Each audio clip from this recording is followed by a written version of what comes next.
بسم اللہ الرحمن الرحیم. در بیان زندگانی خوش در جہان شش چیز میں آید بکار. اولا یارو طعام خوشگوار.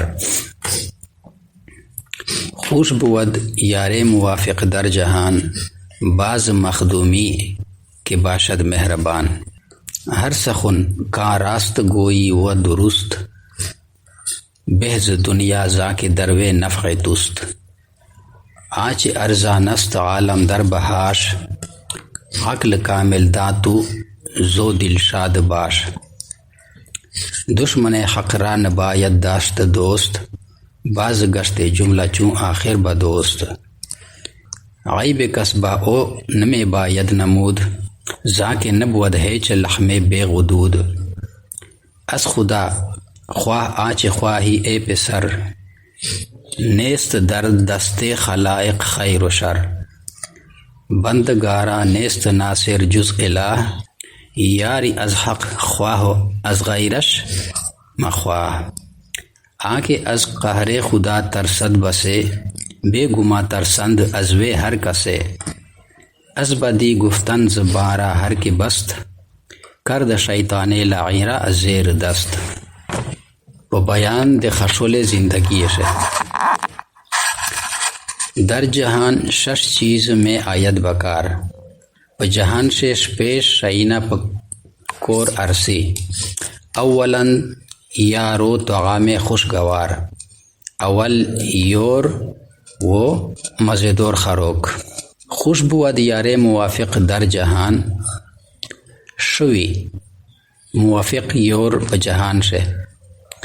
موافق د مخالف ضد ده.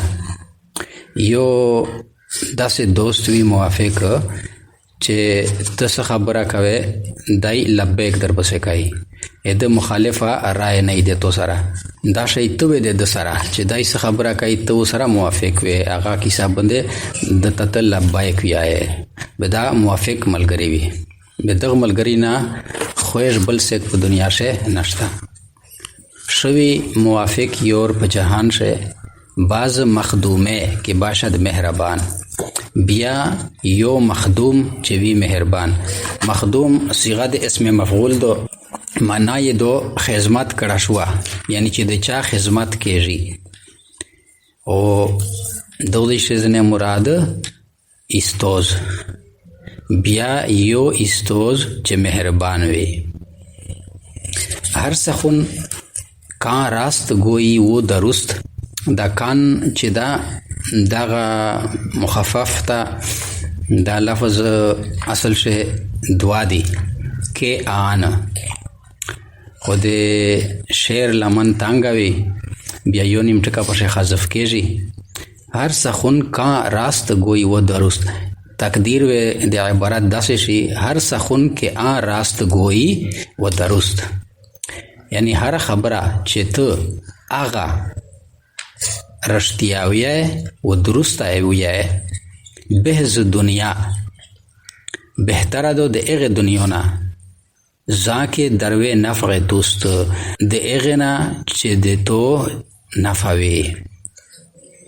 دنیا دا موصوف ذاکے دروے نفع توست دای صفات شو، یعنی دنیا آغا چې په هغه شی د تو نفع وي. په دغه دنیا نه دغه درسته وسیخه خبره چې تو وکې دا بهتره ده. آنچ ارزانست عالم در بهاش. دا لفظ و عالم نه ویایي که نه، عالم هغه څه چې ارزون دی په قیمت شی. بها قیمت ته ویایي که نه، بها اش دغه شی بیا الف حذف شوه ده. په شعر شی اکثر دا کیږي الف غریب سر پر شی وخوري. هغه څه چې ارزون د عالم په قیمت شی، یعنی چې په قیمت شی ته عالم ورکې دغه یا کم قیمت ده. اته شی ده هغه عقل کامل دان، کامل عقل وګڼه. ته تو زو یعنی از او دل شاد باش، عقل کامل وګڼه ته و د هغې نه زړه خشول لره. یعنی د عقل داسې یو قیمتي نعمت ته د الله تعالی چې که د ټول جهان مالک چیرې ته شې و تو ته عقل په میلاویږي به فرض تقدیر و د ټول عالم ته په قیمت شویر کې و تو ته عقل کامل په میلاو شي. دغه ټول عالم دغه یا کم قیمت ده د عقل کامل. دا د الله پاک داسې نعمت ده. شعر باندې پیښ لوسته عقل کامل داسې نعمت ده چې که د ده په قیمت شي ټول عالم ویر کې دا بیا یا ارزون ده، دا سودو بیا یا ارزونه ده. نو ځکه ته د هغې نه زړه خشول لره. تو از او دل شاد باش. تو زودی په سترګې باندې بل قسم لیدل شي که نه، خو تو از او. دشمن حق را نباید داشت دوست. حق نه مراد الله تعالی. دشمن د الله تعالی لره نه دی بویده په دوستی یې نیول چې دای د الله تعالی دشمن وي او ته دوستی ورسره ونیسې. لکه یهود و نصارا د نن سبا وخت قادیانی. باز گشت جمله چون آخر با دوست. باز گشت واپس ارتلل د ټوله چې آخر کار با اوست، یعنی بسوی اوست په طرف د دی. یعنی ټول هر څه کوي مړ شي په دا دنیا د مرګ نه بعد وي چا په طرف ورسي د الله تعالی په طرف باندې به هغه حساب کتاب وي، محشر وي، جنت او دوزخ وي، څه کوي جنت ته څه کوي جهنم ته. نو د دشمن زوی خو د الله تعالی څنګه اسد جهنم ده. بیا ته نن د الله تعالی دشمن چې وي هغه په دوستی نیول نه دی صحیح. ویلې چې د دشمن سره ته دوستی ونسې خو به خو ته د هغه د جماعت نه شمېر شلې. د مو یو شعر ده چې ستا دښمن ته د دښمن په سترګو ونه ګورم، الله دې نه کړي بیا خوشمه سودې باز د مینه. دا به منافقت ده، دا به صحیح مینه نه ده. صحیح مینه دا ده چې د الله او د رسول صلی الله علیه وسلم دشمن چې اوی ځون ته درنږدې کوي، نه اختوي د قدر په نظر نه ګوره. غیب کس با او نه می باید نمود. غیب د چا د ده سره نه دی بویده ظاهرول. یو سړی چې غیب ده ایس د په مخشه د ده غیب بیانول نه دی بویده. نه می باید نه دی بویده، نمود ظاهرول. ځکه چې نه بود هیچ لحمه بې غدود. ځکه چې نه وي هیڅ غوښه بې د تریخي نه. غدود لکه تریخه شه په سترګې شه هغه غدود چې یشکه پیدا کوي، په خوله شه هغه غدود چې ویشکه پیدا کوي، پیزې شه هغه غدود چې غوړوله ورکوي پیزې ته نه. داسې په بدن شه غدود زوی په زوی ویل شوي دي. خو د غوښې سره چې کیم غدود مناسبت ته اته تریخه وي نو وی چې چاته د ده په مخ د ده غیب ځکه مشه وه چې په باندې ودای خفا شي. هیڅ غوښه به د تریخي نه وي، معنی سړی چې خامخا تریخه وي به ودای برداشت نه کي، دای وا بیا تو ته صدر ویای. نو وی چې چاته خپل غیب ماشه وه دو ځای شه دا کیسه کړې ده او په بل ځای شه به دا یو دغه مضمون ولا شعر مخشه تر شو د سورې مخشه په آشه دینه داسې لیکلي دي چې هر که گوید غیب تو اندر حضور میں نماید راحت از ظلمت بنور. هر څوک چې تو په موجودګي شه غیب دروشای نو دا د تو رهنما ده د تیارې نه نور طرف ته. او په دغه ځای شه هغه عیب خبره ده، یعنی سړی ته په ذهن شه دا لګي چې دا خو د یو شاعر په د عیب په باره شه په خیال شه تضاد ده.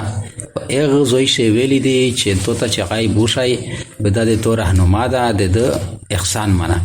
په دا نن شعر شه دا ویلی دي چې چاته چې ته غیب وشوې دا نه دی بویده. ویلی چې د په وجود شوه تریخه وي به ودای تو ته پنځه غیبونه وشای. نو دغه یو شاعر په خیال شه دمره تضاد ویلی دا خو دغه خبره دا ده چې هغه په بل نیت اخو د اصلاح په نیت چې وي اخو تو ته چې سیک شای و د تو ته شاعر علاؤالدین عطار رحمت الله علیه نصیحت کوي چې سیک چې تو ته غایب وشای ته د شکریا ادا کوه د تو راهنما ده نو د اصلاح په نیت تو و دغه شی چې اصلاح نیت نه وي دغه سه بیا دغه سه عیب جوړی چې دغه نه دوشه دغه شی دغه عیب جوړی دغه نه معنا ده چې دا به شک نه برداشت کوي از خدا خواه آچ خواهی ای پسر د الله تعالی نه غوړه خواه فل امر ده غوړه آچ هغه س خواهی چې تی غوړه ای پسر ای زیا نیست در دسته خلائق نشتا په لوس د مخلوقات شه خیر و شر شګړل یا بدی منه مخلوق نه ایلا و تمام مشره وا دا ډېر عجیبه کلیادو چې د الله تعالی سره تخپل تعلق استوار کې د اغنا غوړه د شر نه پناه و خیر زنه طلبیا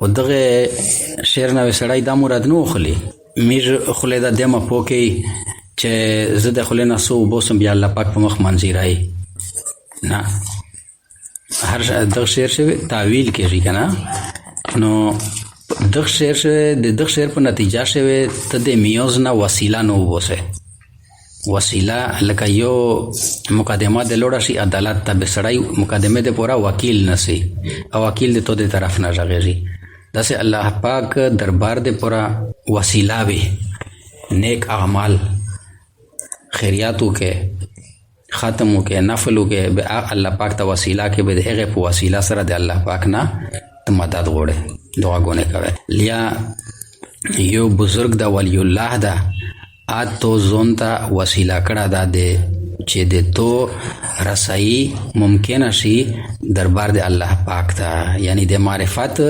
پلیاره شه دای د تو راهنما ده نو دغه وسیله دي دا شی محمد رسول الله صلی الله علیه وسلم هغه د امتی و د الله په میانس غټه وسیله هغه ده نو دا وسیله و سړی د میانس نه نو بوسي وسیله و په وسیله و د نظر وی او په وسیله باندې چې سرانګه په وسیله یقین وی هغه امر یقین په وسیله سوته په هغه نه غټ یقین نه پوسوته د وسیله نه و دغه امید نه کوي چې د مو چار چې دغه پیر صاحب یې کوي یا د غزیون تزویر سو د مو چار چې د غزیون وکړو نه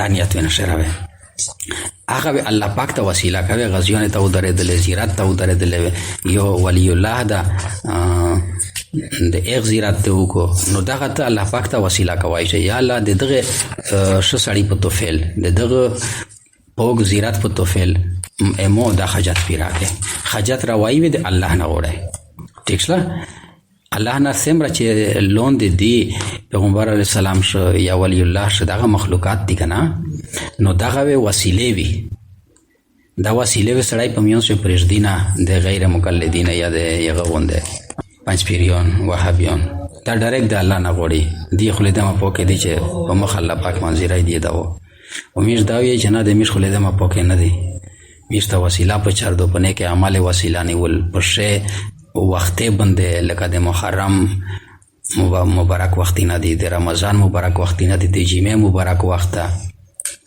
داسې مبارک خلق چې وي لکه اولیاء کرام شل نبی علیہ السلام شو خپل پیغمبر شو یعنی کاملین شل نو دا وسیله بنده به دا نظر وي به اغه نه بدل نه غوړه د اغه وسیله په توفیل صحیح لا بندگارا نیست ناصر جز الہ بندگونے لرا نشتا مدد کبین کا بغیر د الله نه یاری از حق خواه و از غیرش مخواه یوری د الله نه غوړه و د بل نه ما غوړه د تصوف یا دا مطلب چې د سګ د یغنه بیعت وکړو کنه د اولیاء کرام نه د یو کامل ولی الله نه بیعت وکړو اقدام منوي چې دغه د تو یو روحاني تربیات کوي په خپل نظر سره د ایغ تربیات د ایغ استوس کړای د ایغ مرشد کړاوي دیغ تربیت دیغ مرشد کړی داسې دا د تربیت د باطني تربیت کړی تللی نبی علیه السلام ته نو چې کوم ولی الله سره ته منسلک وي ا دې توی داسې روحاني تربیت کوي چې تربیت په برکات باندې دای تو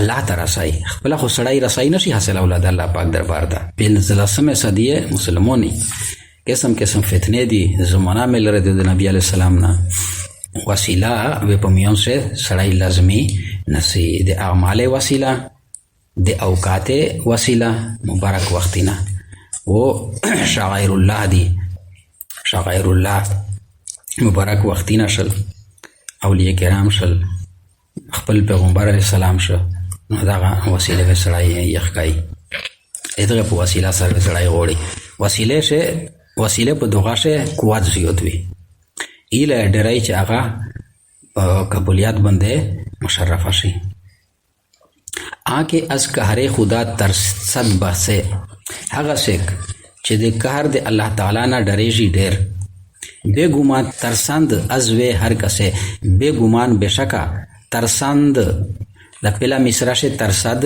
د واحد مذکر غایب صیغه ده او په د دوامي مصرع شه ترسند د جمع مذکر غایب صیغه ده ترسد واحد ترسند د جمع صیغه شله په پهلا مصرع شه هغه کاس چې د الله د قهر نه ډریږي په دوه شه ترسد په د پهلا مصرع شه د ترسد فاعل یو کاستا او په د دوامه مصرع شه د ترسند د فعل د پر فاعل چې دا هغه په یو نه ډیر دی اجمه دو بے ګمان ترسند بے ګمانه ډریږي ازوی د دنه هر کس هر سړی از بدی گفتن زبان را هر کی بس د بدی نه د بد ویلنا ژبه هر چا چې وتړله بست وتړل دا بسته ته بستا زکه ویای تو سے خو اس بگینا د میژو چې سکولې ته تلی به مې کې تو بنا په ایوه کپڑے شو وتړل ا کپڑے ته مې داسې ګنډا ور کړو داسې ګنډا ما ور کړه دغه ته میر بستا ویلا بستا زکه وته ویای چې دغه تړل شي به شای په محفوظ وي کرد شیطان نه لاغین را زیر دست چا چې خپل ژبه د بدیه د ویل نه ار وتړله د سړی په شیطان لاغین لون دک مغلوب یک